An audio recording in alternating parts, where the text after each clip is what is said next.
సోదరులారా, ఈ పండగల కంటే అల్లాహ్ సుబ్హానహు వ తఆలా 2 పండుగలు పెట్టాడు, అవి ఎంతో ఉత్తమమైనవి మీకోసం అని చెప్పారు.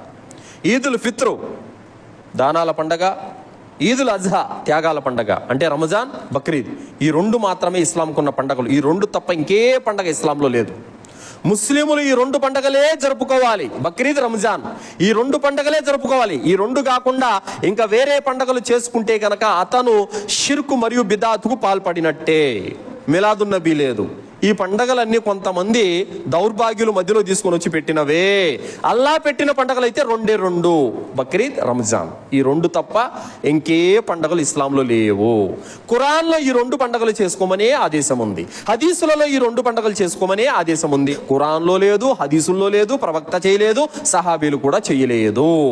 ఇది మనము గ్రహించాలి. ఇవన్నీ ఇస్లాంలో లేని అధర్మ కార్యాలు. వీటికి ఇస్లాంకి ఎలాంటి సంబంధం లేదు. ముస్లిములు ఇలాంటి కార్యాలు చెయ్యకూడదు. ఇంకా ఏవేవో అధర్మ కార్యాలు చేస్తున్నారు. ఇస్లాం అంటే ఏంటి? ప్రవక్త ముహమ్మద్ సల్లల్లాహు అలైహి వసల్లం దేనైతే నేర్పాడో అదే ఇస్లాం. లేదండి మా ఊరోళ్ళంతా చేస్తున్నారనంటే, మా తాత ముత్తాతలు అందరూ చేస్తున్నారనంటే, మీ తాత ముత్తాతలు మీ ఊరి వాళ్ళు నేర్పింది ఇస్లాము కాదు. ప్రవక్త రసూలుల్లాహ్ సల్లల్లాహు అలైహి వసల్లం నేర్పినదే ఇస్లాం.